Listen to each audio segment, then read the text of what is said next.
And then the second part, Christianity.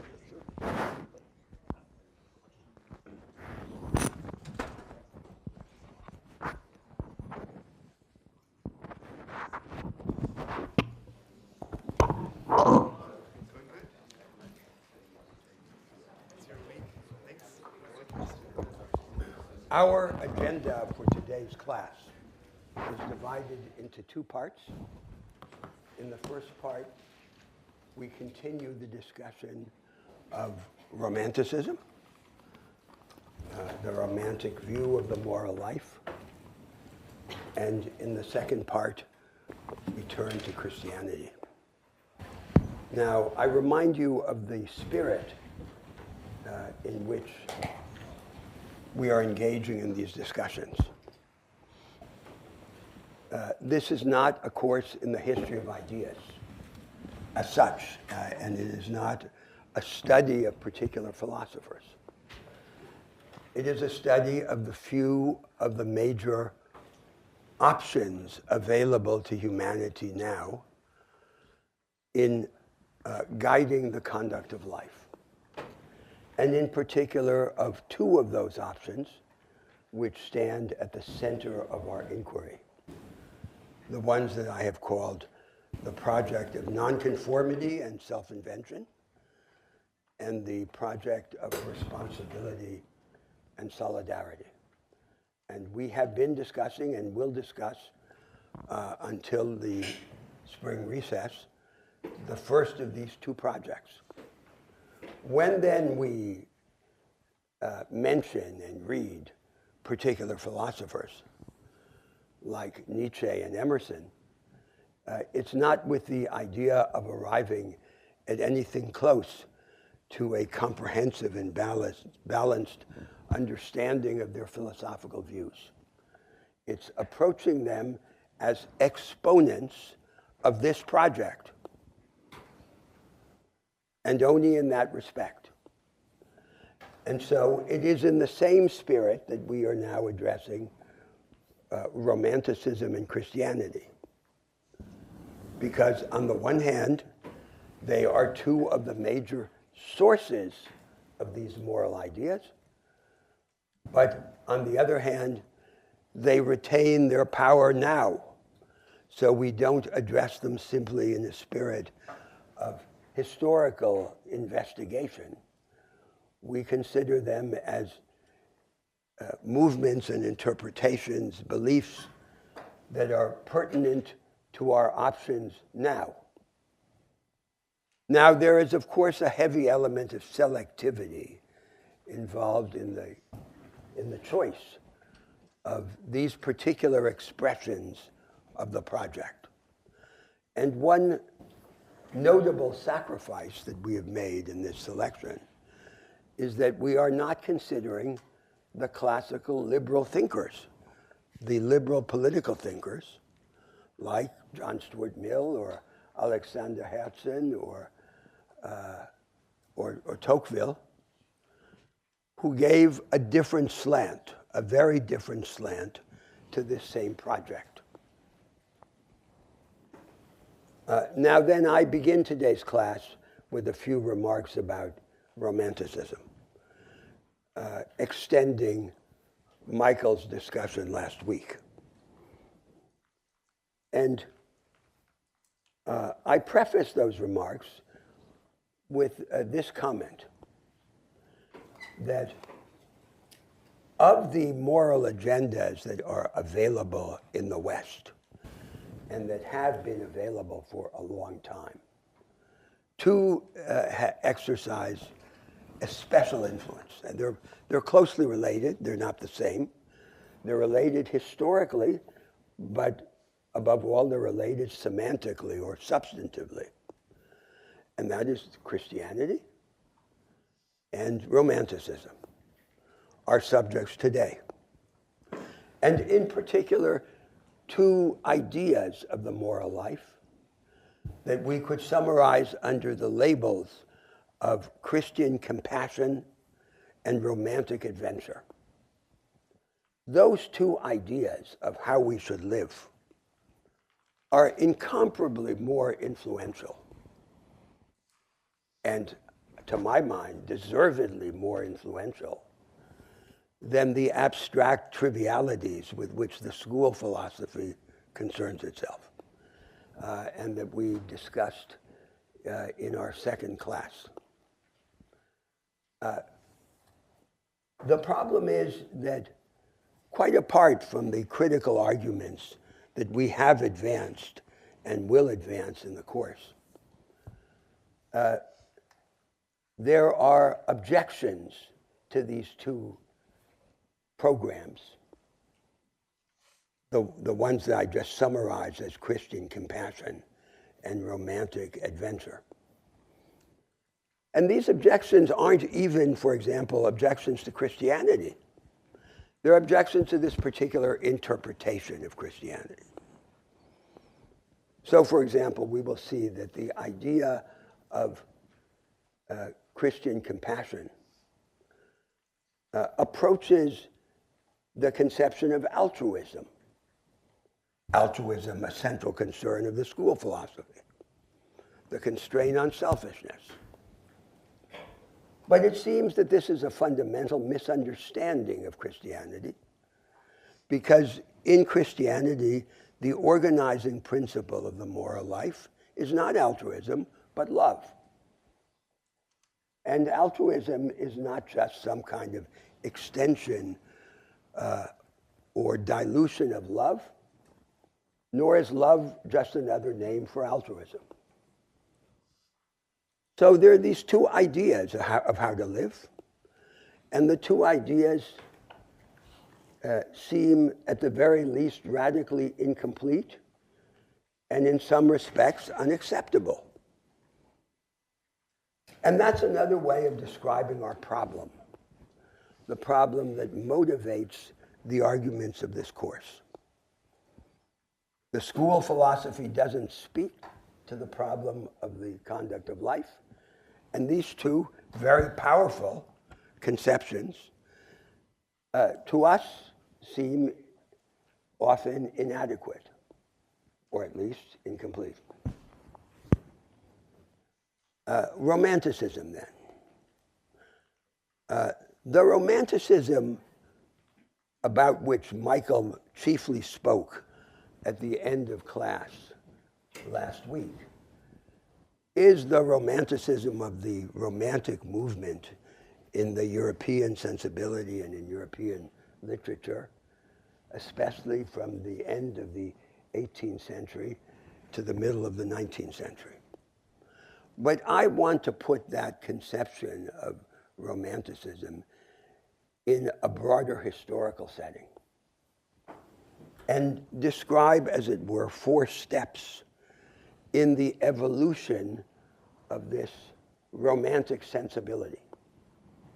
One of the chief sources and versions of this project of nonconformity and self-invention.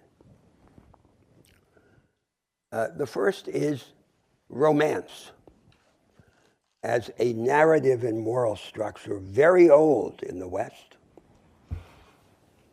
and having roots that are both Christian and pagan. The second step is romanticism, the romanticism to which Michael spoke, and which had its culminating moment in the first half of the 19th century, especially in Europe and in the societies of European settlement. The third stage is what you could call late romance. And I will say in a moment what I mean by it.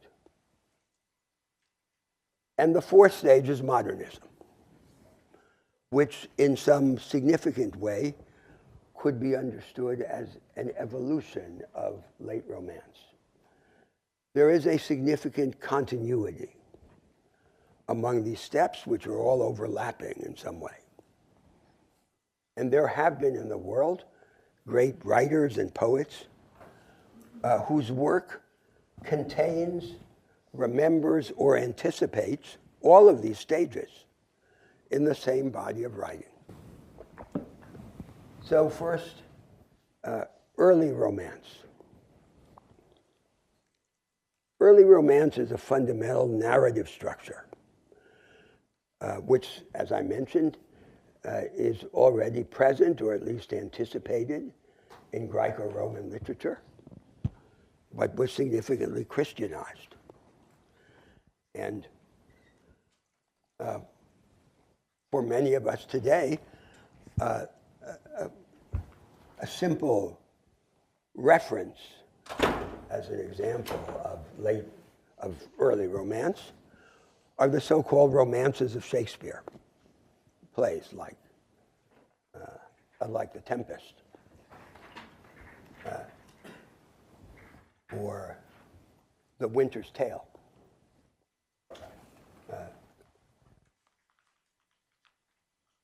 Early Romance has a characteristic plot structure. There are two great themes: the theme of the true love and the theme of the ennobling quest. And the hero, the protagonist,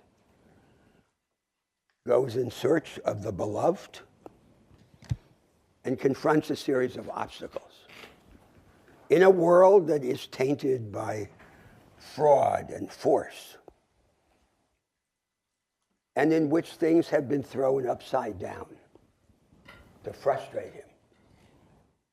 And he then undertakes a quest, which is, among other things, a moral apprenticeship intended to win the beloved, but also to demonstrate that he deserves the beloved. And he does so in a world in which the proper hierarchies of society and of value have been undermined.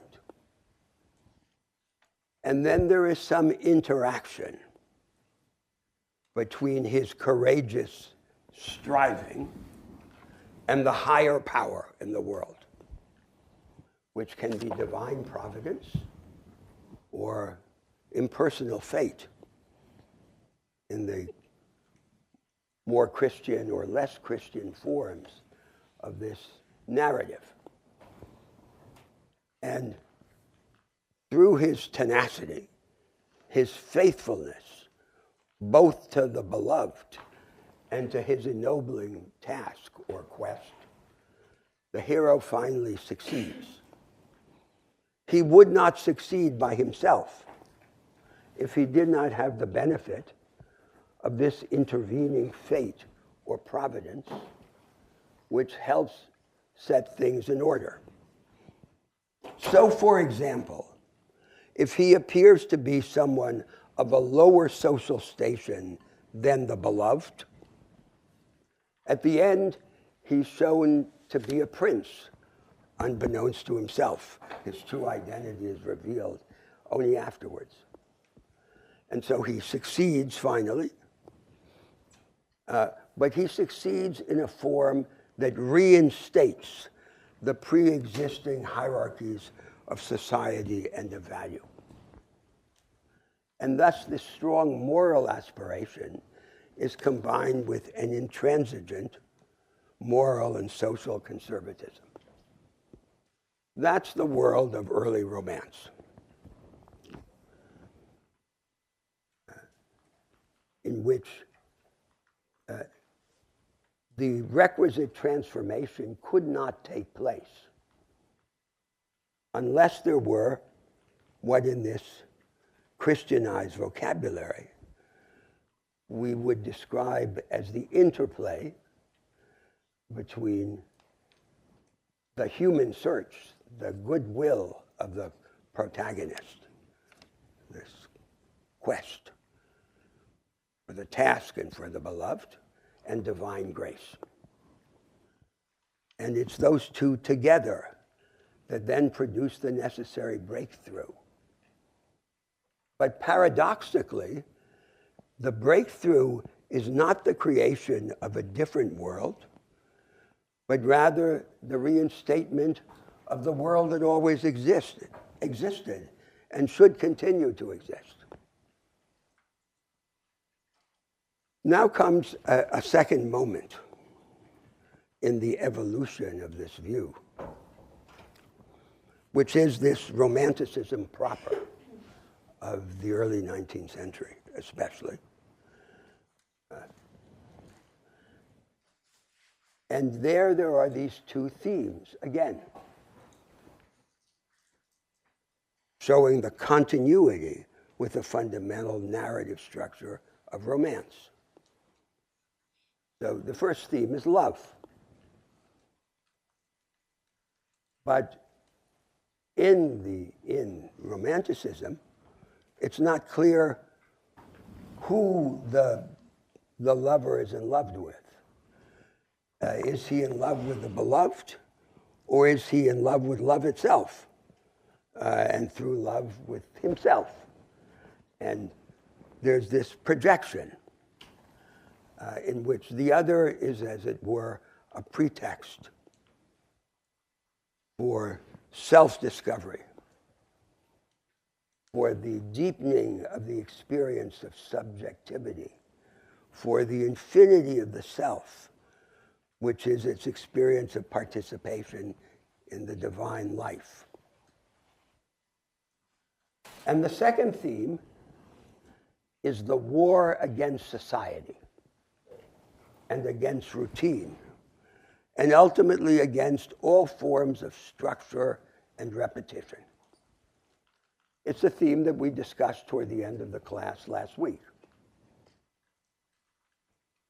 Spirit, the transcendent power of the human being, can exist only by the negation of structure.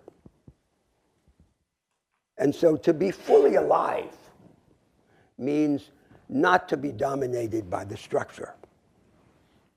We saw this in Emerson also. Nonconformity is the road to vitality, to the experience of the divine within the self. But we all know, and the romantics know and believe, that the structure will come back. The empire will strike back. The empire of the structures. So the romantic impulse can shake the structures, but not do away with them. There will be a precious interval, an interlude. And in that interlude, we are fully alive. The structures reassert themselves in the end as the hand of Midas, killing the spirit, transforming life into the lifeless. And that is, as it were, one of the fundamental antinomies of the romantic sensibility. I characterized it last week as a form of despair. What it despairs of is the possibility of changing the relation between spirit and structure, of creating structures that can be worthy habitations for the spirit, so that little by little over time we might diminish the antagonism between spirit and structure.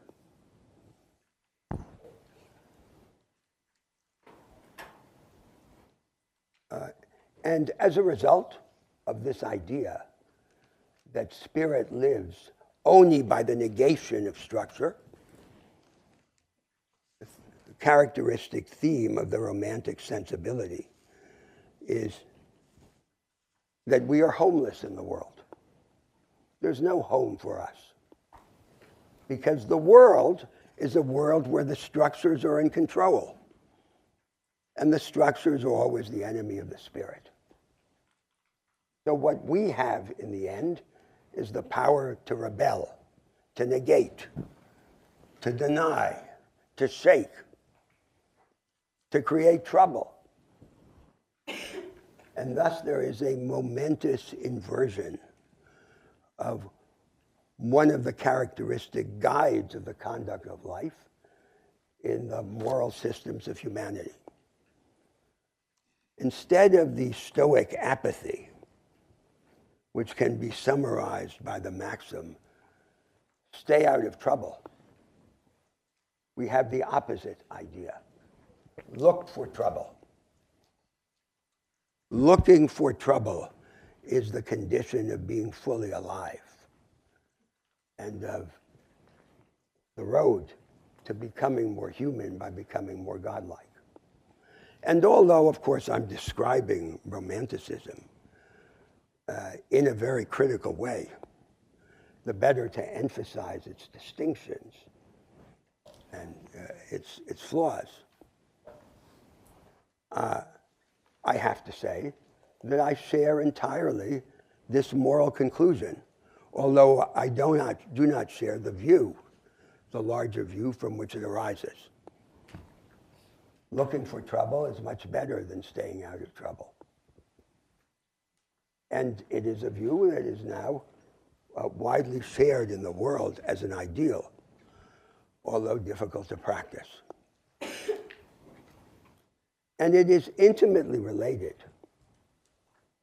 to a conception that we will have occasion to discuss further later on. It's this conception that as we grow older,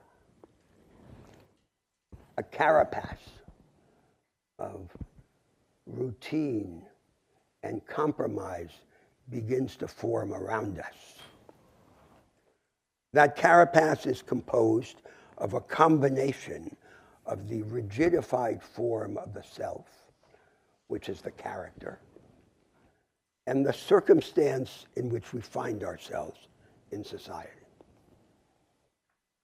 And we settle into that rigidified form of the self, accepting the maxim that character is fate. And then at some point we come to think that this life that we're living is the only life we're ever going to live. And the combination of the compromise with the character then seals our fate. Within this carapace, this shell, this mummy, we begin to die. And paradoxically, we accept this compromise in part as a way of steeling ourselves against death. But this strategy of dealing with death is a way of dying by anticipation, as if we would die by installments. Then what we would have to do is somehow to break through this carapace. And now, how are we to break through this carapace? We can't just simply will our self-transformation, but the will, nevertheless, has a powerful role. We can will ourselves to be in circumstances in which we are not in control, in which we must accept a higher level of vulnerability. It's as if our shields were torn away from us.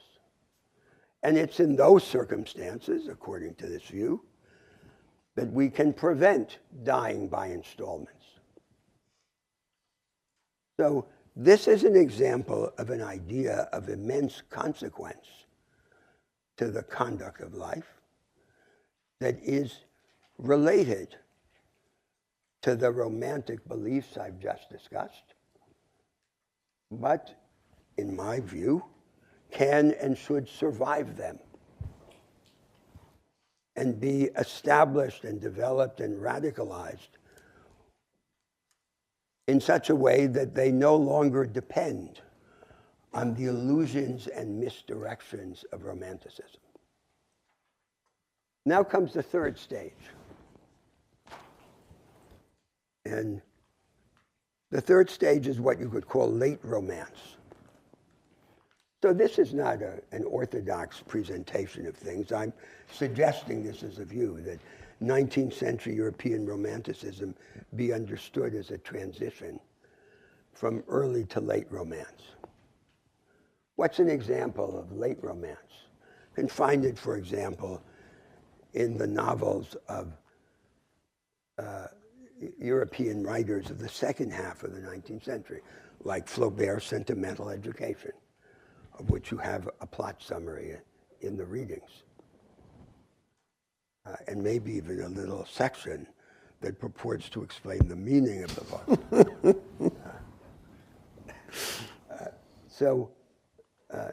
And late Romance can in turn be seen as a kind of proto-modernism. So there is a tremendous unity in the evolution of this moral vision from ancient times to today. What is most characteristic of what I'm calling late Romance is skepticism. Skepticism verging on nihilism. Skepticism about the possibility of love and the availability of any task to which we could wholeheartedly and single-mindedly devote ourselves. So the doubt about love is a doubt about the possibility of escaping solipsism. So I said before, in Romanticism, the lover seems to be in love with love, and through love with himself. And in late Romance, that problem comes into the light, is the object of reflection. And then there's the doubt of whether love is possible, or is not just a series of projections.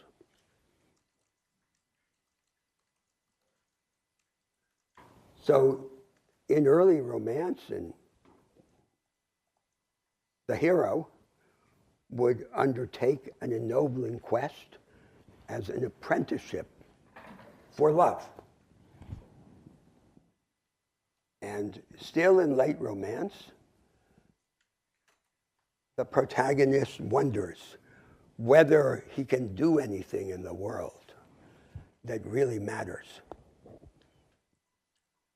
And his reflections about the task are shadowed by the fear that all the tasks that are available to him in the world are just the arbitrary expressions of the interests and preconceptions of particular societies and cultures. The world wants to reproduce itself as it is. And so it has these professions, these forms of work and of inquiry. And the human beings are just, as it were, the fodder, the fuel for this self-reproduction of the world. So the hero in late Romance, the hero or anti-hero, thinks, well, this seems to be an interesting profession. I could think of it heroically, but maybe I'm just fooling myself, because this isn't to serve some higher purpose. This is to reproduce this world. And so it's as if Romanticism threatened to be turned upside down. Because what would matter would be the true love and the ennobling quest, and maybe they're not possible. And they're just illusions.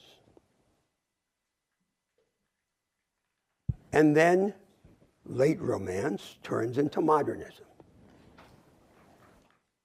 which in some ways could be seen as a radicalization of the themes of late romance. And by modernism, I mean especially the form of moral vision, the understanding of life and of the conduct of life by the great writers and poets, especially of the early 20th century and their successors. So it's the people we know. Proust and Joyce, Kafka, Musil, Karl Kraus, André Belli, Montali, Eliot, Virginia Woolf. These people who introduced what seemed to be a revolutionary conception of human life, but is really a deepening of what came before this late romance, with a series of concerns that distinguish it from late romance. So one of them, for example, is the radical volatility and ambivalence of all the human passions. The way in which, for example, love turns into hatred and hatred into love. Another is the radicalization of the idea that there's no natural context for human life.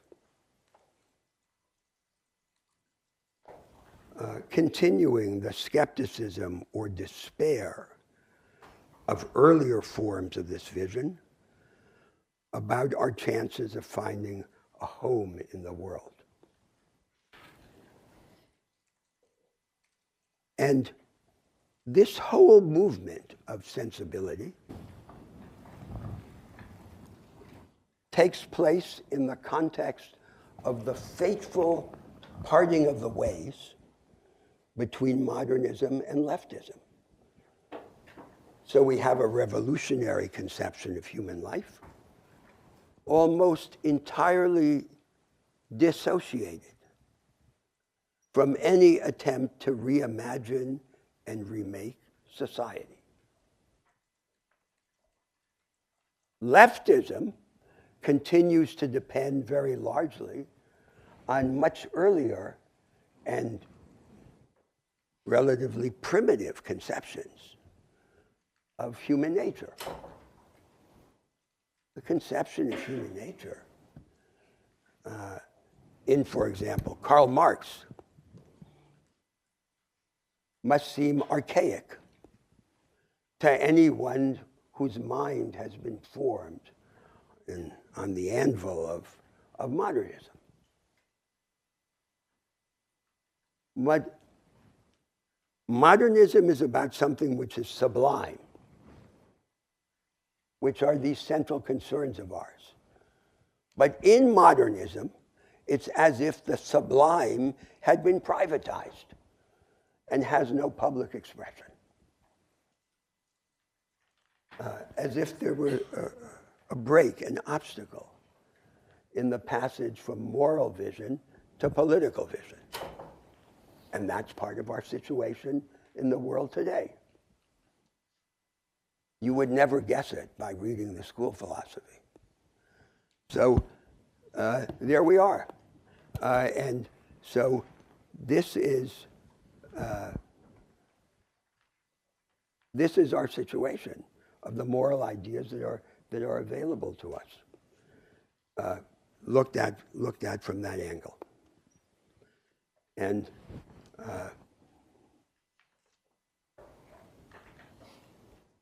there is implicit in the radicalization of late romance by modernism a question for us.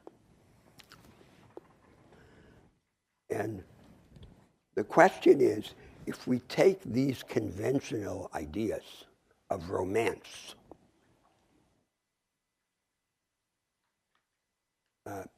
and put them through the fire of skepticism, of these cumulative forms of skepticism that have developed in the course of this history of belief and of sensibility, what will come out on the other side? Will it be nothing? Will we be left with nihilism about what matters most? Or will there be a kind of purification? So that when we subject these beliefs to the skeptical fire, they will not disappear. They will be purified, and they will be transformed into something else, into a higher form of this project of nonconformity and self-invention. And what is that form? That's the question to which we come. That's exactly the question to which this argument about the project of nonconformity and self-invention leads. So we should discuss now. Indeed. The continuing last week's conversation. Michael, would you like to begin the discussion? Oh, actually, I'd say let's open up for discussion. Yes. So thoughts, questions? Yes, please. So is there any reference to the higher power or God in late romance and modernism? Well, the themes of religious belief sometimes appear in the writings of the modernists, because not all of them are atheists or agnostics. But the theological references in modernism and in late romance are mainly implicit and oblique. So one way of framing your question is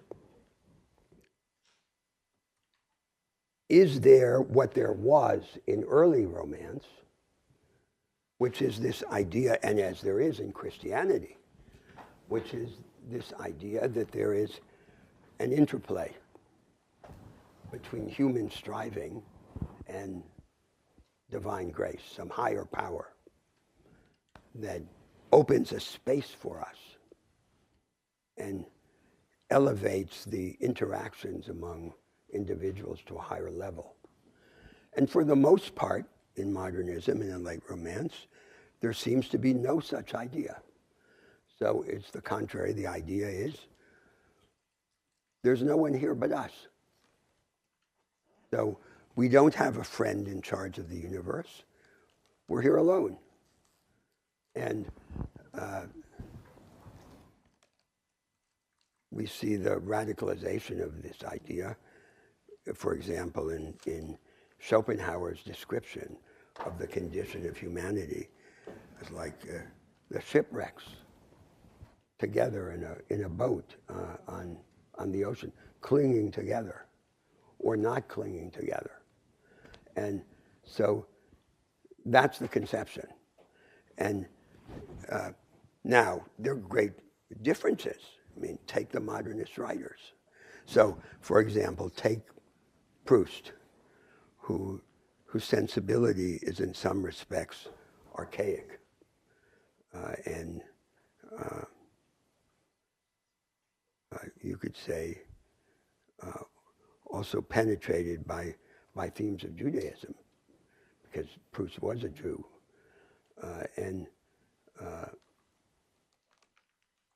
So in Proust, there's clearly a despair about the possibility of love. And the two highest moral standards that seem to be exhibited in his novel are the disinterested love of the grandmother for the narrator, which is altruistic love, sacrificial from on high, and art, which is a redemption from the illusions and cruelties of the world. But you could take another writer like Joyce, and you would see something completely different. Because there's an attempt to rediscover common humanity, the extraordinary character of the ordinary, and the possibility of love. So there's an internal conversation in this modernist literature. And there are some extraordinary poets who anticipate all of these four stages. I mean, you take a poet like Pushkin. His folk tales are like early romance. But there are other aspects like Onegin that are anticipation of late romance and even of modernism, and have an ironic attitude to the tropes of the romantic movement. So, but what's fantastic is that this is the real stuff of our moral perplexities about how to live. So if you were to have to choose a single source of illumination about our moral predicament, I would put in the first place the great literature of the West, the novels, the poems. That's where we can find most light, not decanted,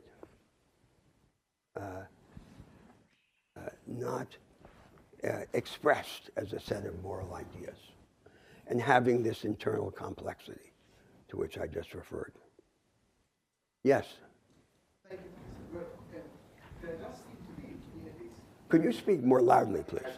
There does seem to be a very interesting difference between the romances of old and the romances of romanticism, in that two things, I think. One seems to be the absence of the kind of glee that used to, or happiness that used to characterize the old romances, and the understanding of sex as, or love as something more or less, at least physical love as something more incidental rather than the basis of, or a fundamental characteristic of human life. So that in Romeo and Juliet, for instance, we have the passage where the nurse is recounting to Juliet when she was a baby, and she said that her husband used to say to Juliet, dost thou fall upon thy face, thou wilt fall upon thy back when thou hast more wit. And Juliet, the nurse claims, as a baby, would stop crying and say, aye. Yes. This seems to be absent from the romances of someone like Rousseau, for instance, or the 19th century. Also, the absence of dragons. There are no fixed and clear evil between the old romance, in the new romance, as was in the old romance. The absence of which? Of dragons and evil, of proper evil, fixed evil. So that the hero of the 19th century romance is very dull in that he's always fighting his inner demons, which are not particularly demonic, as it were.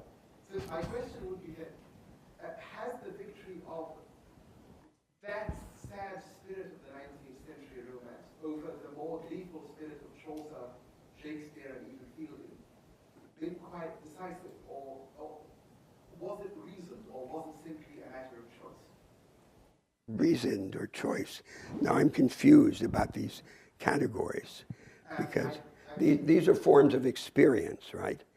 And the literature is giving rise to experience, to how we experience life, and to what we hope for. So we have ideas that penetrate this experience, but it's not just a matter of ideas, right? So, but take your first point, for example. So the corporeal character of love, full love. So in early romance, there are babies, but I think romanticism is uncomfortable with babies because because it's the real thing, the thing itself. It's not this highfalutin, airy stuff. And the spirit is incarnate, and there's a natural procession from birth to death, the growth and the decline of the body. And so this is enveloped by early romance, and then it disappears. And there are all these forms. But in early romance, it's married to this moral and social conservatism, in which the world is fixed and refixed and returned to its pristine integrity. So what we don't have in this evolution is the example of the combination of moral realism and skepticism with the acceptance of the corporeal, that we would be disillusioned, we would be disillusioned with disillusionment, and at the end we would still be able to deal with babies. But that's not what's happened.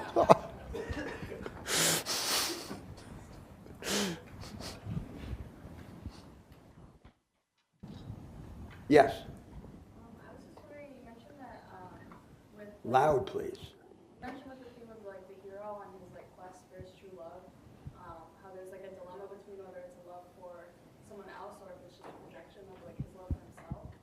But if the point is just finding himself on a journey, does it really matter where the love is coming from or going to? I didn't hear all you said. What was the question? Yeah, I Oh, was just great. saying, like if there's this dilemma between whether the hero is actually just projecting his love of himself Yes. as a true love, or onto an actual like other person. Yes. The point of the quest is just finding himself. Does it matter where the love is going to or coming from? Does it matter? Like where the love is going, or like what the. Well, that's the question. Whether there's real access to the other person, or on the contrary, whether the lover is caught in himself. And this love, like in Proust, the love of the narrator for Albertine is just a projection. And then there are a long series of reflections on jealousy, for example, the impossibility of enclosing another person and having access to another person, and then trying to overcome that difficulty of solipsism through various forms of physical control or isolation, because the real love is impossible. Those are the concerns of one of the central concerns of late romance, continued in modernism. And in that respect, we would be fooling ourselves if we discussed all of this as saying, well, that's what they thought. That's what we think. So this is about us. This is about how we experience the world. And this is why this subject is of such immense interest. Yes? Can we talk more about what exactly love is? Yes. So this is a conception which I had intent. Well, we're discussing romanticism. So the question could be what it really is and what it is for the romantics. Those are two different questions. But one way to anticipate the answer to it, which I would want it to come to in the second half of this class, is through the contrast of love with altruism. So the contrast is relevant in this context because, as I mentioned at the outset of my remarks today, one of the two major programs for the conduct of life in the West is this idea of Christian compassion. And the idea of Christian compassion seems to be in the direction of altruism. So what's the difference between altruism and love? That's one way to answer, one way among many to answer the question, what is love? But answering it from the standpoint then of Christianity, because it's much harder to answer it from the standpoint of Romanticism. The Romantic idea of love is parasitic on the Christian idea, but it's not clear how it distinguishes itself from the Christian idea, except to the extent it becomes a form of projection or solipsism. So you could say there are the following four contrasts between altruism and love. First, the problem that gives rise to the imperative of altruism is the problem of selfishness. Our subordination of the others to ourselves and our refusal to recognize that each of us is not the center of the world. With respect to love, the motivating problem is the imperative of reconciliation with the others. Not selfishness, it's something different. And I described it at an earlier moment in our arguments from the standpoint of a contradiction in one of the basic conditions of self-construction, of self-affirmation. The contradiction is this: we need the others or we are nothing. We are nothing without them. But every connection to the others threatens us with loss of distinction and of freedom. So that seems to be a contradiction in one of the basic conditions of being, of coming into the possession of life. And how then can we connect without losing ourselves and without being subjugated? And the answer, in this view of the world, is the first and purest and more extreme answer is love. So what is love? Love is this experience of mutual acceptance and recognition in which we cease to experience this contradiction between our need to connect and our need to flee the dangers of connection. And so it's a different problem from the problem of disciplining selfishness. So that's the first distinction. And in a way, it already is an answer to the question of what is love. That's what love is. This experience of being with another person in such a way that this otherness subtracts nothing from me. And I no longer undergo this contradiction. Then the second contrast between altruism and love is that in altruism, there is a problem of being willing and able to subordinate your own interests, even the ultimate interest in your life. So there's this problem of sacrifice. The currency of altruism is sacrifice. You sacrifice yourself for the other to a greater or lesser extent. But there's no problem of knowledge. There's no epistemological or cognitive threshold.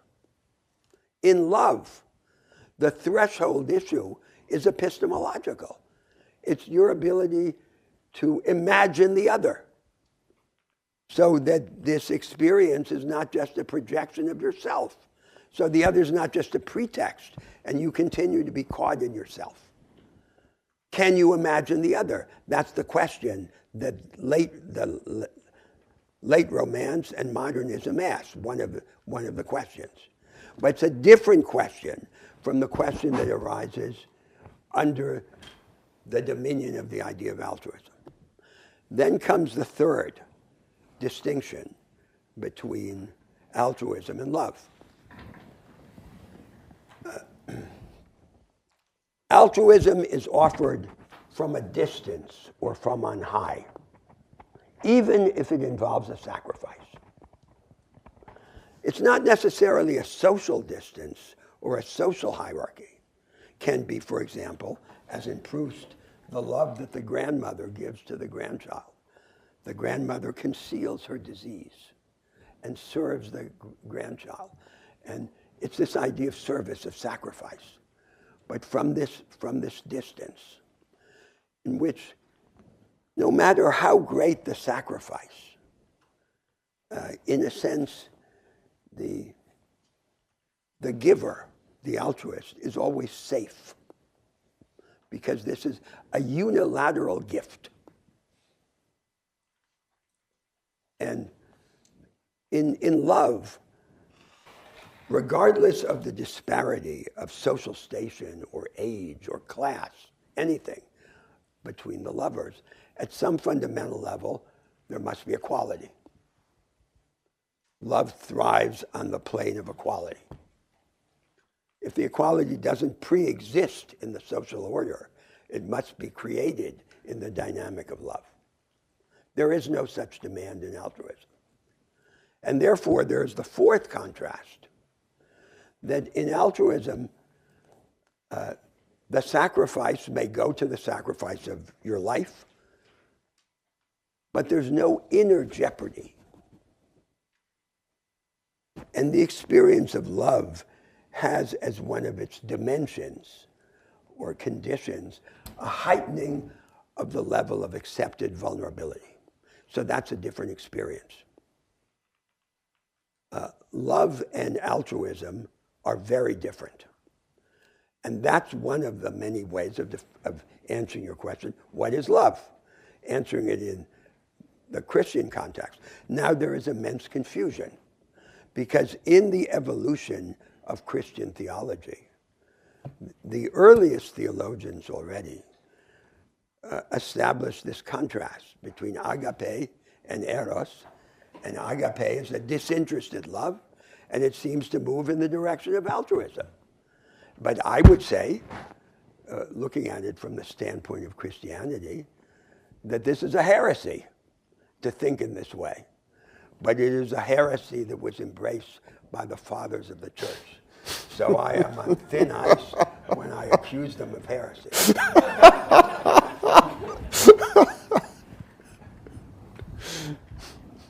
Yes. I have a question pertaining to your discussion about institutions and the individual. And if I may, I would like to bring in the case of the Confucian tradition in China to contrast. In the Confucian tradition, institutions are taken for granted, and the emphasis is on the individual's state of mind, or the way in which they act within institutions that determine the quality of the institution. And as you discussed in your talk, in the Western tradition, the cases that we're looking at, you see more of a conflict, that institutions can be corrupted, they need to be reinstated, the order needs to be reinstated, and they are even described as oppressive, causing despair if you are entirely, if you conform to them, to the point even that institutions have a stake in their self-perpetuation. Therefore, the individual questions whether or not the goals and aspirations are their own, or whether or not they're shaped by the structures in which they live. Yes. So I wondered if you could maybe talk about, does the literature question institutions in the way that... Which literature? You mean The Western this? case, But this tradition of romance? Yes. Of course, we Yeah, have I'm it. talking about, no, in the sense that maybe the problem is that forms of institutions may be changed, but they ultimately are necessary for human society. Well, no one, I would be the last person to dispute that. But I'm describing the views of this tradition of romance. And so And it would make no sense to say that we don't have an institutional idea in the West. That's what we most have. But we're talking about romance. And with respect to romance, there is the following problem, that early romance does have an institutional vision. It's a radically conservative institutional vision. It says there's a hierarchical order in society. It's inseparable from the moral hierarchy. And the problem at the outset in early romance is that this order was disturbed, and it has to be reinstated. So that's a kind of institutional vision. It's an institutional vision that we in the subsequent revolutionary tradition can accept. All the other stages, Romanticism, late Romance, and modernism, have no institutional vision. That's part of their problem. So they have this view that the structures are death to the spirit. And this absence of an institutional vision is then consummated, it is brought to its final consequences in this divergence between leftism and modernism. So then we have had political and social revolutionaries on one side and spiritual revolutionaries on the other. And they're not connected. And that has had immense consequences because our institutional ideas have been informed by primitive and archaic conceptions of humanity. And this exploration of the inner depths of the self has been tainted by the privatization of the sublime and by its complete absence of political vision or political hope. So that's the situation. And obviously in any attempted reconstruction, we would have reason to want to change that. And we would have every reason to count as a serious objection to a moral view that was by its very nature bereft of a political horizon. Because being bereft of when I say by its very nature, I mean it's not just that it's missing the political program because it hasn't developed it yet. It's that it can't develop a political program because its whole idea is that the structures are the anti-spirit. So there's no structure that could be any good. And so it would be impossible for it to have a political program. Yes, you wanted... Would you say that then the late Romantics and the modernists have abandoned institutions as a... Absolutely.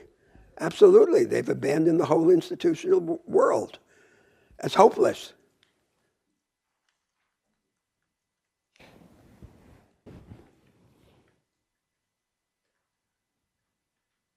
I just wanted to clarify, though, I believe I recall you saying in your talk that that the source of the spirit is rebellion against these structures. Is that like so?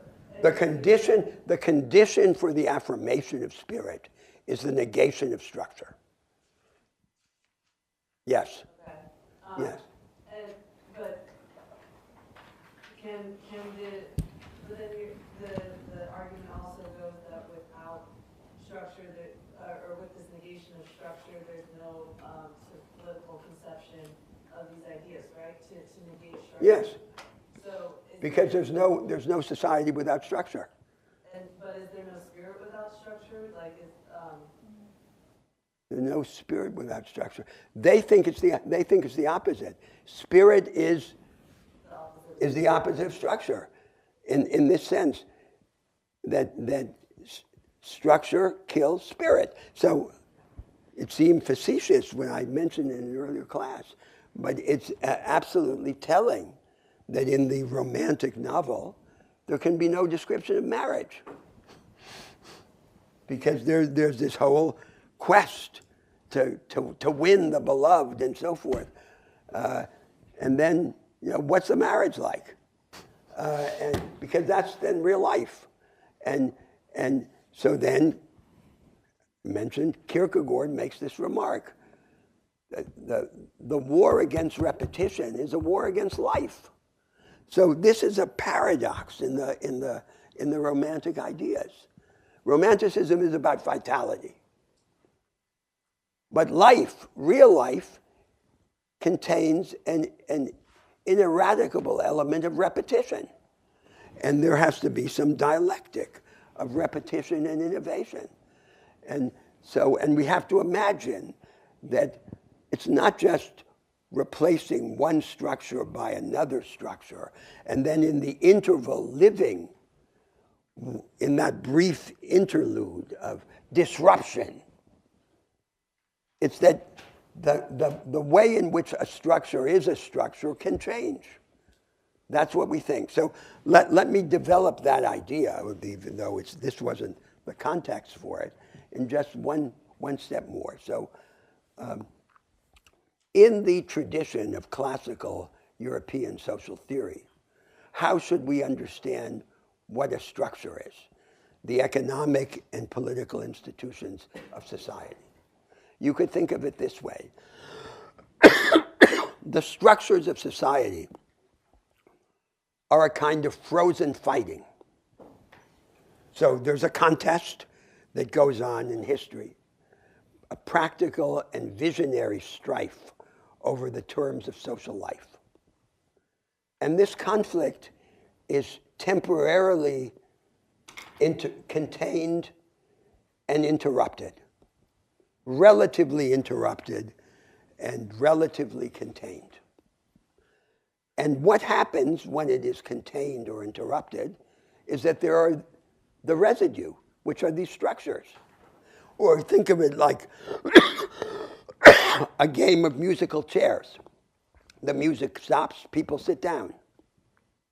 The chairs on which they sit down are the structures.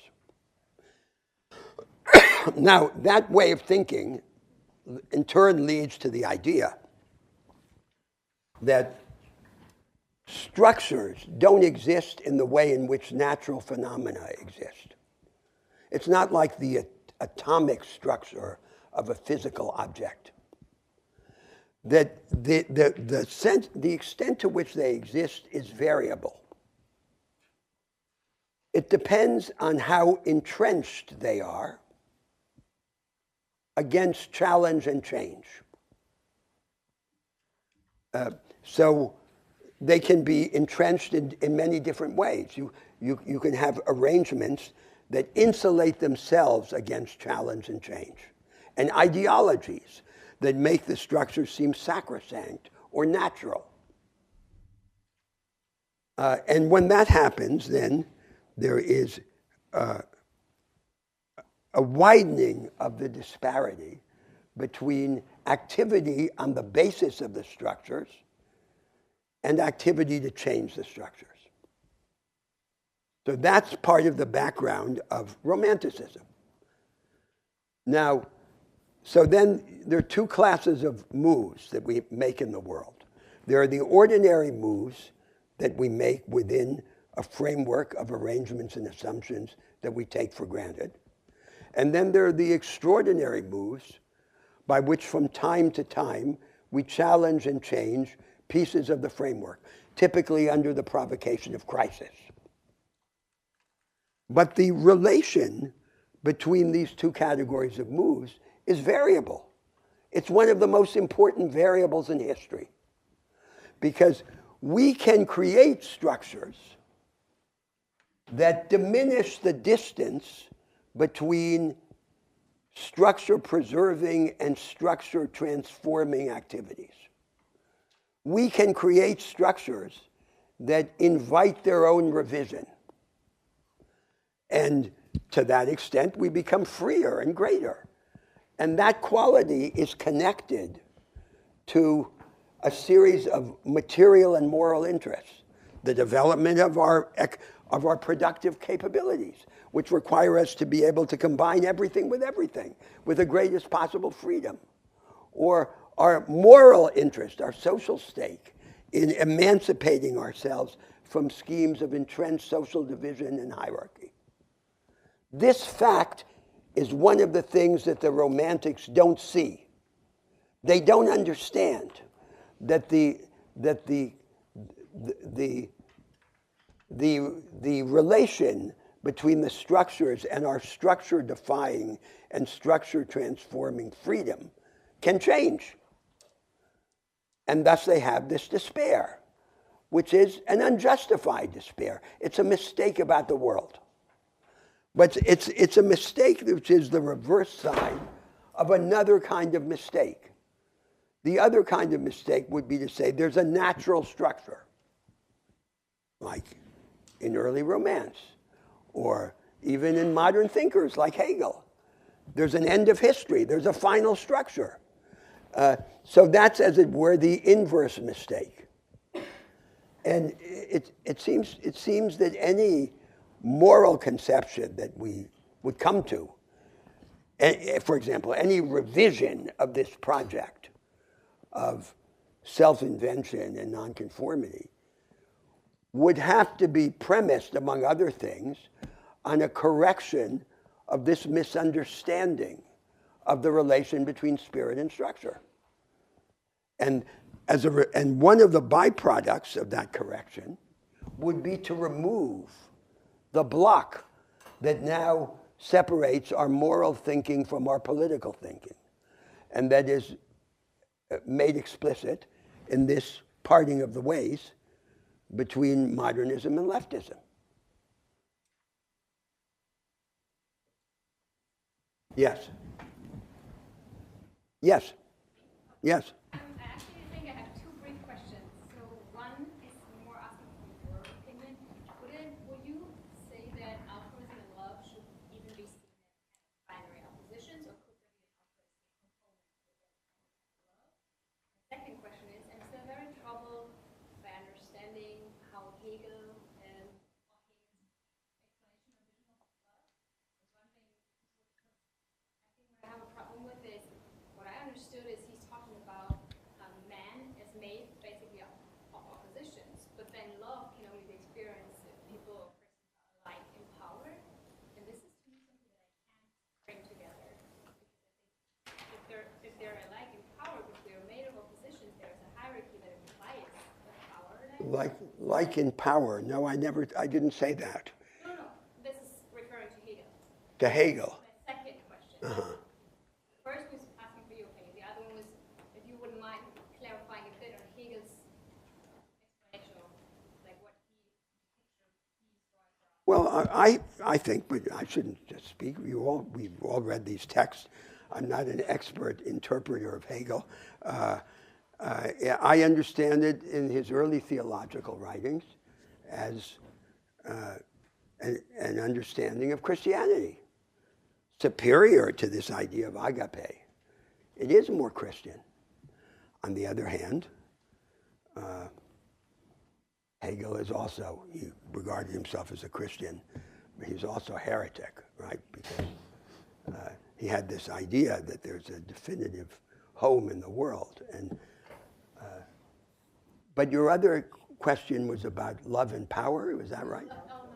The first question was about altruism and love, but that should be... Yes. So can there be a sacrificial element in love? Of course. So this contrast between love and altruism is not absolute, but the moral valence, the significance of sacrifice in love is different from what it is in altruism. And this is something subtle, but seems to be immensely important. It's not a distant benevolence in which you could make the final sacrifice, but you would still not be experiencing any inner jeopardy, because the element of sacrifice is not inseparable, as it is in love, from this intimate connection with the other person, which is also a way of imagining the otherness of the other person. There's no such burden. You could be making a sacrifice for people of whom you have no inner understanding. Yes, yes. So the idea that fighting structure is a condition for being fully alive reminds me of what's going on in Silicon Valley tech bubble, where a key buzzword is disrupt, and that's what all the new tech startups aim to do, Yes. disrupt the previously established industry. But we hear about the negative consequences that arise from these disruptions, often in forms of people losing their jobs who were working in previously established industries. So my question is, I think I agree with the idea that for the individual, he gains full spirit by fighting against structure, but is there any consideration for what that does to other people? By whom? Consideration by whom? By the romantics? By me? By anyone. So I think it is one of the implications of this view, as I said, I think, in the very first class. The disruptors of the spiritual aristocracy of the human race. Disruption is good. Don't stay out of trouble, look for trouble, and so forth. No particular vision. The example of Silicon Valley is somewhat strange because it's not as if the knowledge economy were a romantic structuralist. Silicon Valley has a very definite structure, and the disruption is in the contained disruption. The contained instrumental disruption is in the service of the maintenance of that structure and the exaggeration of a series of its pernicious attributes. One of them being the retreat of the knowledge economy to a smaller and smaller elite, the bifurcation of the process of production into two components, the creative component of the knowledge economy, reserved to a tiny fraction of the labor force, and the commodification of a large part of the production process, its transformation into routines and commodities, which are then subcontracted to very traditional firms, often in other parts of the world. And so that's a real structure. And it would be a pure fantasy to describe this as an adventure in permanent disruption. It is, what it is the development of a very particular structure, which ought to be disrupted. But these disruptors are not interested in disrupting it. So, but that would be another discussion. Yes, and then we should shift to Christianity right after this. Absolutely. Yes. So my question actually kind of relates to Christianity. So Romanticism believes that to embrace spirit, we need to negate structure. But is Christianity not a structure through which we're able to approach like providence and God? And so how would Romanticism kind of? No, you're modifying the word structure.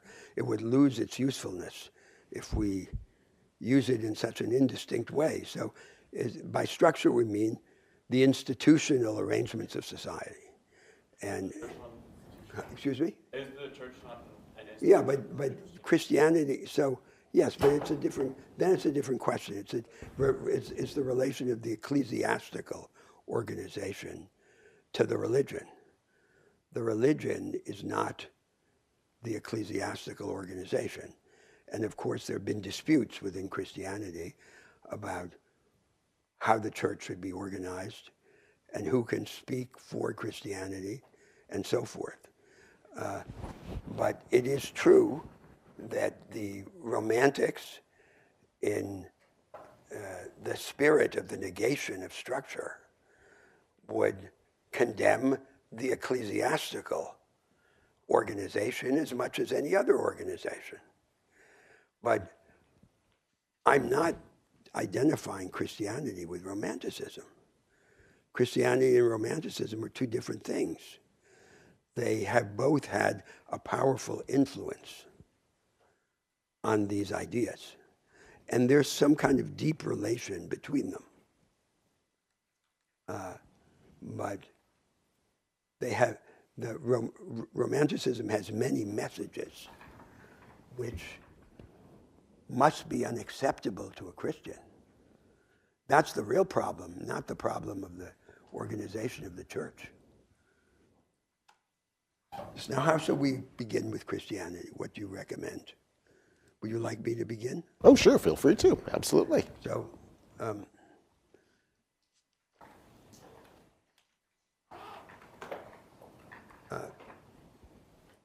so the spirit in which I make these brief remarks now about the Christian view, which we can continue in discussion next week, is solely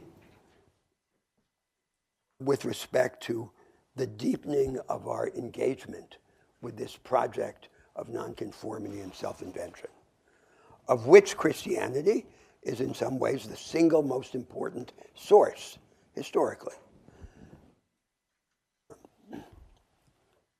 And I discuss these problems in a purely secular way. Now, that then poses a preliminary question. How should we understand the relation between the anthropocentric and the theocentric statements of these ideas? Mine will be purely anthropocentric. There are two readings. One is what you could call the Feuerbachian reading of the relation, by allusion to Ludwig Feuerbach, one of the left-wing Hegelians who influenced Marx in his youth. And there the idea is that the religious views are a projection, an extrapolation of human realities, which we restate and in some way mythologize as if they were about God and the relations of God to humanity, but they're really about the relations among us. That's the Feuerbachian reading. Now then, for the believer, there is what you could call the analogical reading. The analogical reading is that there is no insuperable division or opposition between the secular anthropocentric interpretation of these problems and the theocentric one. It's not as if the theocentric reading shifted completely the substance of the ideas of the discourse. What the theocentric reading does is to place our human interactions in a larger context that changes their meaning. So our understanding of the relations between God and humanity is analogous to our understanding of our relations to one another. And the analogy runs in both directions. So it's as if it were a deepening rather than a supersession of the interpretation.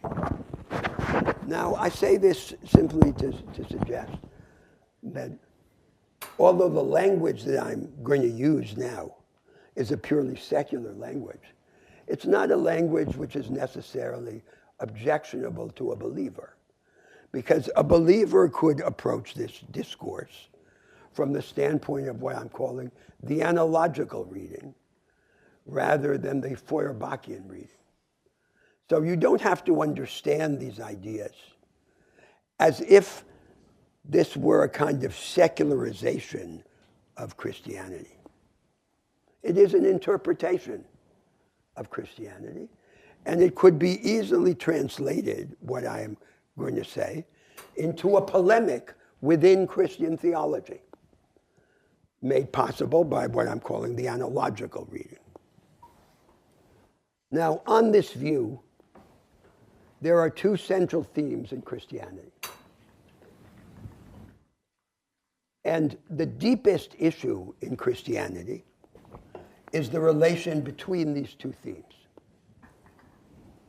So the point of departure for both themes is the conception of the person, the human person, as embodied spirit, embodied in a mortal organism and situated in a context, but having or sharing in the divine attribute of transcendence, which in a secular language means that there is more in us, more in each of us individually, and in all of us combined, the human race, than there is or ever can be in all the social and conceptual worlds that we build and inhabit. We spill over. There's this element of excess. And we cannot, in the end, be contained. We can have the last word, and not these structures. And this is the respect in which we can share in the divine life. And we become more human by becoming more godlike, by developing this divine attribute within us. There are then these two themes.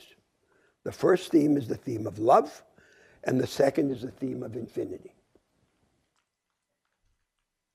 The theme of love is that the organizing principle of the moral life is not altruism, it is love. And love is different from altruism in at least the 4 ways that I described earlier in our conversation. And then the second theme is the theme of infinity. We are not as small as we seem to be. We are not scripted. There's more in us than there is in these structures. We have this godlike attribute of transcendence. And it has implications for everything. In our constitution and in our social situation, and in the structures that we can and should create. Let me give you an example of the translation of this idea into a conception of the mind. So, the mind has 2 sides. In one side, the mind is like a machine. It is modular and formulaic. But in another side, the mind is not like a machine. It is not modular. It's not formulaic. It doesn't work according to algorithms. We have the power to combine everything with everything else that we call in mathematics recursive infinity. And we have the power to discover something or to see something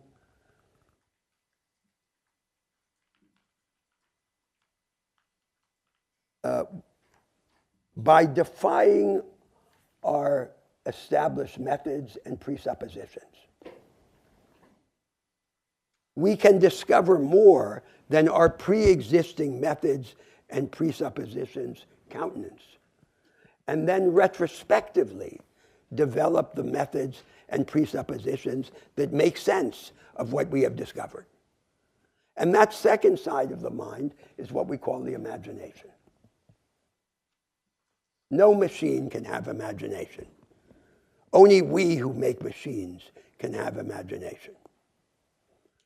The relation between these 2 sides of the mind is not predetermined by any aspect of the physical constitution of the brain, the relative power of these 2 sides of the mind. The mind is machine, the mind is anti-machine or imagination. It is shaped by the organization of politics and of culture. And in that sense, the history of politics is internal to the history of the mind. Now, only a being who had this attribute of transcendence, of infinity, could have that mind. And so that's an example among many, because every aspect of our experience on this view is penetrated by that characteristic. Now then comes the question, which is, I'm claiming, central in Christianity and should be central in Christian theology. What is the relation between the theme of love and the theme of infinity. And it seems that there is a reciprocal relation of the following kind. On the one hand, it is chiefly in love, or most completely in love, that we can recognize one another as the context transcending originals that we all believe ourselves to be. And on the other hand, it is as these context transcending individuals that we are able to give ourselves to one another in love. That's the relation. But now there are two problems. Let me call the first the problem of intimacy in society, and the second the problem of biographical and historical time. The problem of intimacy in society is that love is not possible outside the sphere of intimacy. Direct encounter among a small number of people. Altruism is universally possible, and the school philosophy is about altruism. It requires no intimacy. So therefore, we have to find a counterpart to love outside the sphere of intimacy. And the counterpart to love outside the sphere of intimacy would be some idea of cooperation among free and equal individuals who can become closer and closer together, heightening the level of reciprocal trust and engagement, and strengthening their power to imagine the otherness of the others. And then you have to have a political idea. So the political idea is internal to the moral idea. What are the attributes of the higher forms of cooperation? And one could begin to develop a list, which would be an expression of our hopes, of our agenda. The way people cooperate should not be predetermined by some rigid script of entrenched social division and hierarchy. The form of cooperation, for example, in a market economy, should itself be up for grabs. There's no natural form, and we should discover what the forms are. The individual should be secure in a haven of vital protected interests and capacities, so that the rest of society can be thrown open to disruption, to conflict, to innovation. Plasticity as the counterpart to this security that affords strength, capability. No one should have to work as if he were a machine in repetitious movements. The machine should do for us everything that we have learned how to repeat, so that we can reserve our time for the not yet repeatable. And in working with machines, we shouldn't be like them. We should work with them as the anti-machine.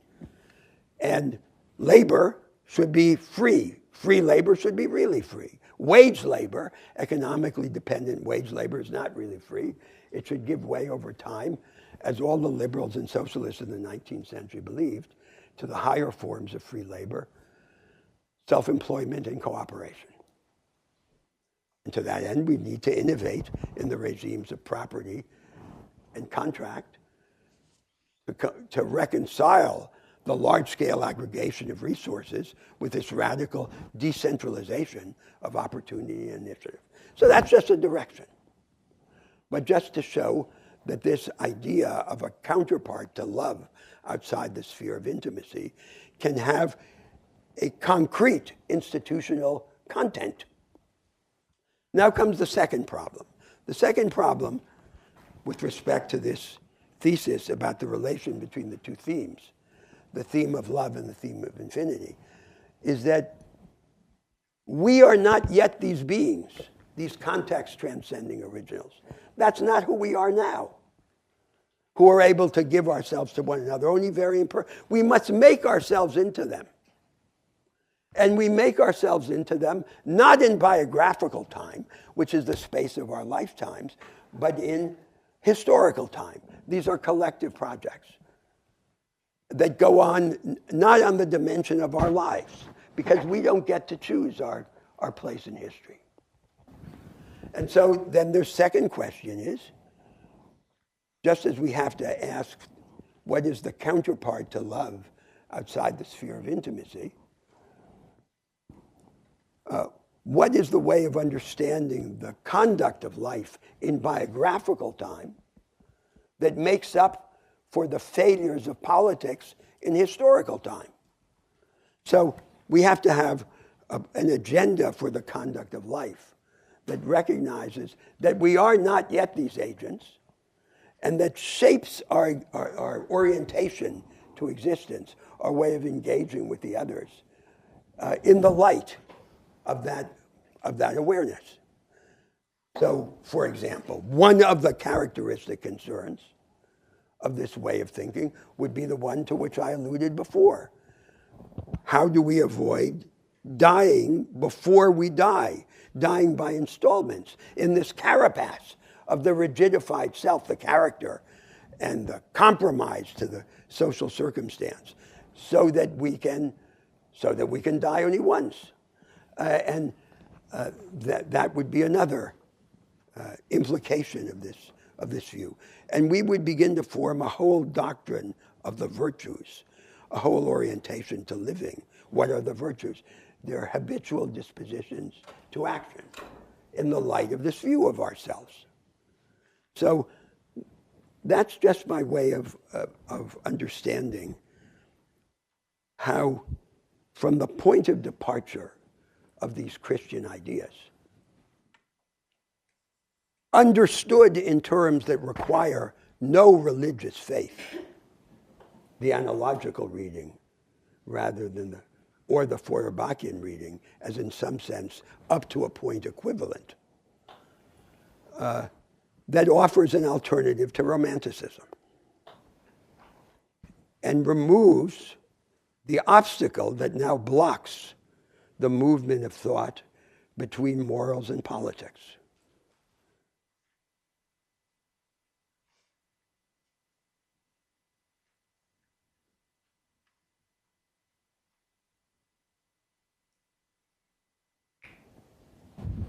Great, let's open it up. Yes? I'm curious whether you think this historical collective project that you're describing has an end, or are we ever going to truly approach that ideal? So has an end. So take the theme of infinity. And there I'd say,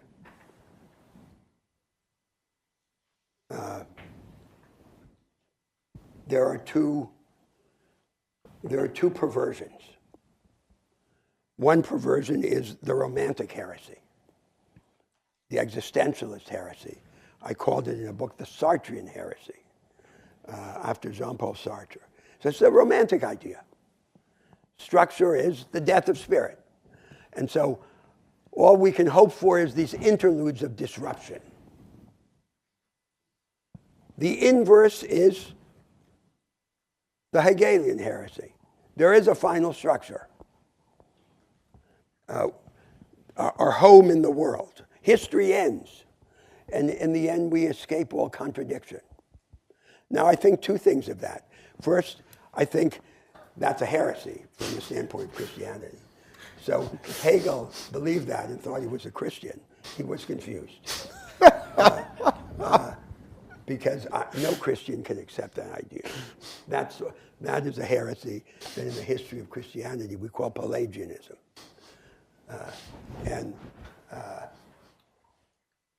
But the second thing about that is, independently of its relation to Christianity, it's false. It's not. If we have this attribute of transcendence and this kind of mind that I described before, there can't be such a structure. That doesn't mean that progression is impossible. Not at all. And progression in the quality or character of structures, not just in their contingent content.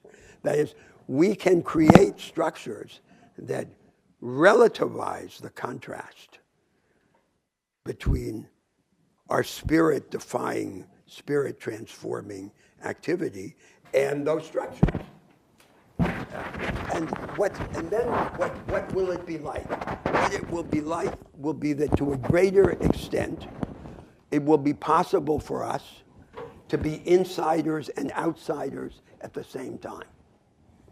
So in order to be free on this view, we need to solve two sets of problems. One is the problem of the self and the others.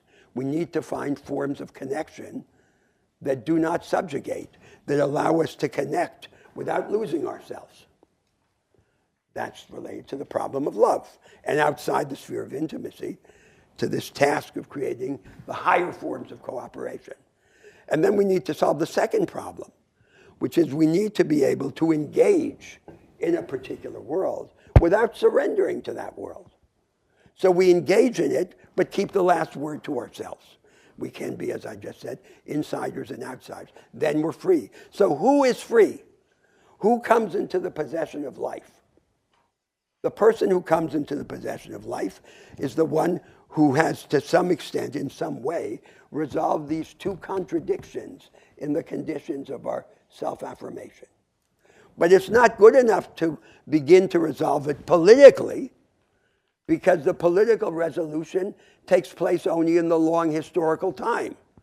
So we need to have a personalist or moral equivalent to this political solution that can be enacted in the biographical time, which is the time in which we live. And that then is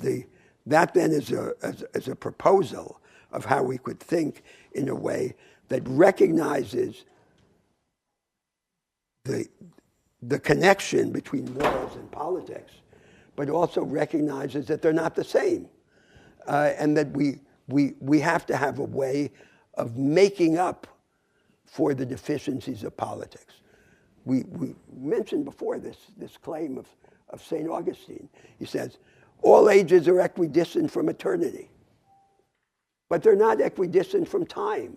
And we live in the world of time. We don't live in the world of eternity.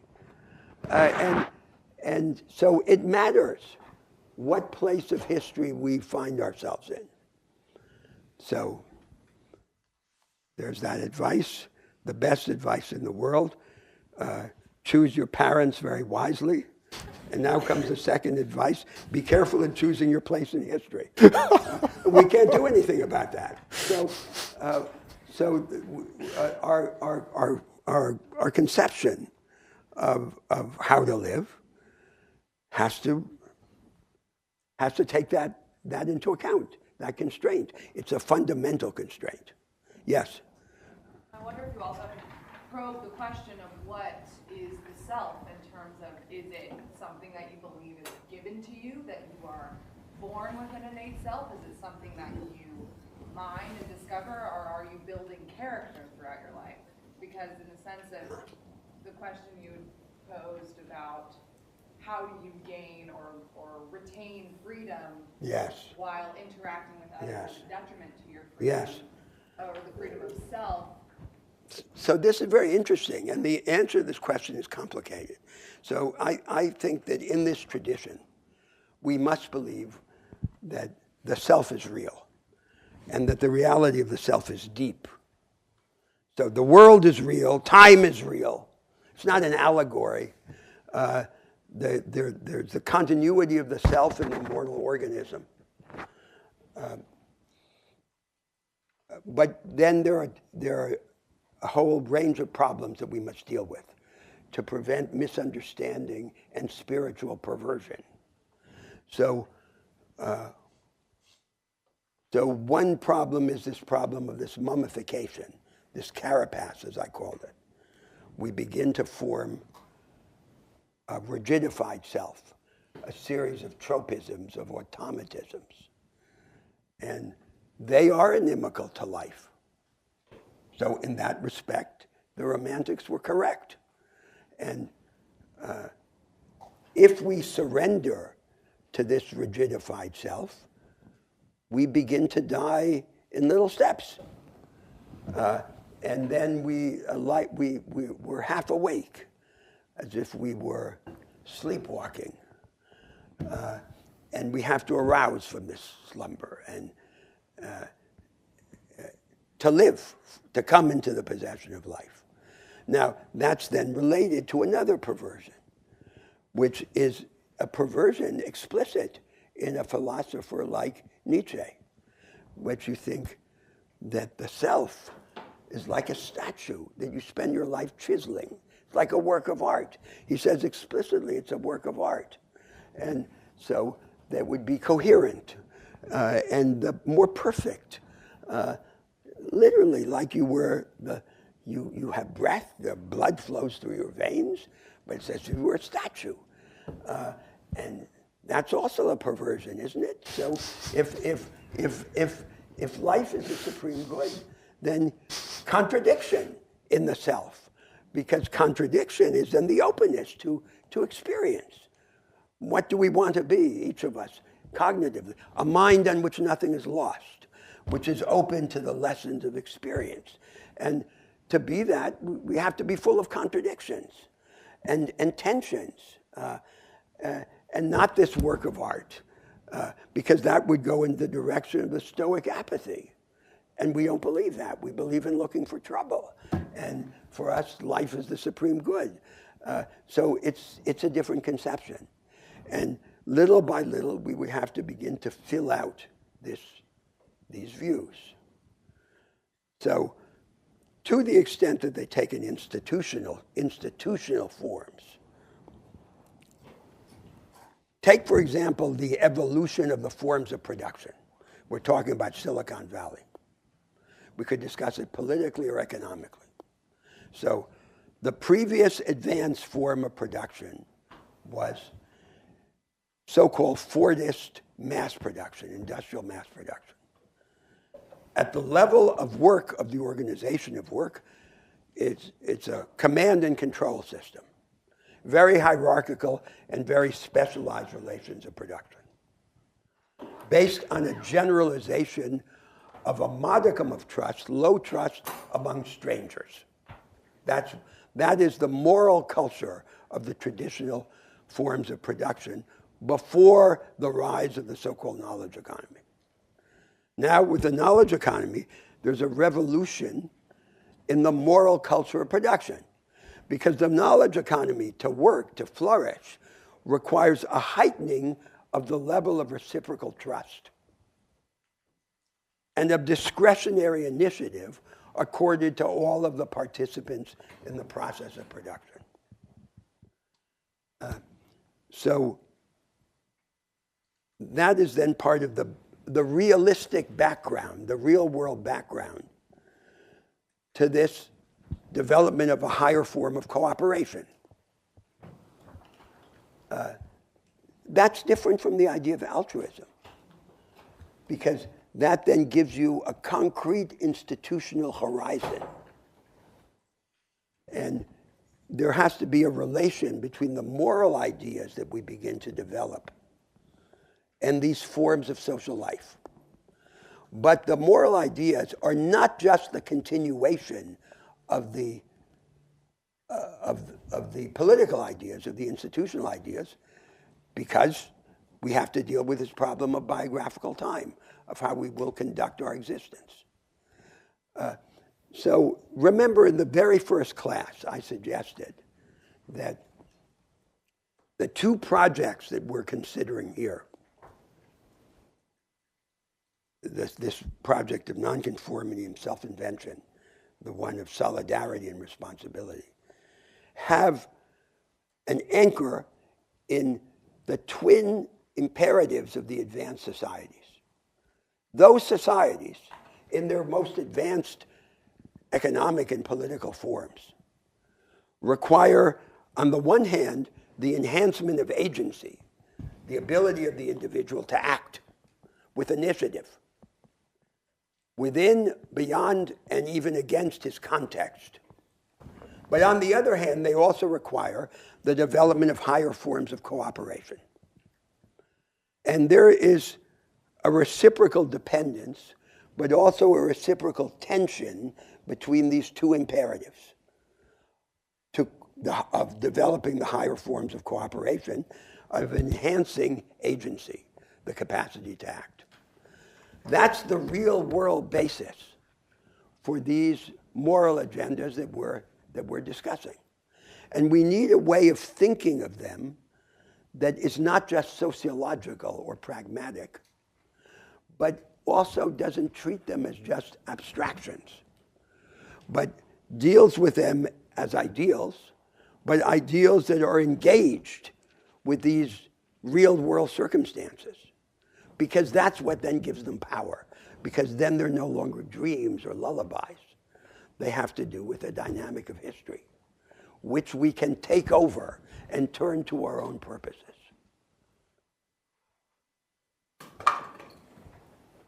Time is up. Wonderful. As it always is.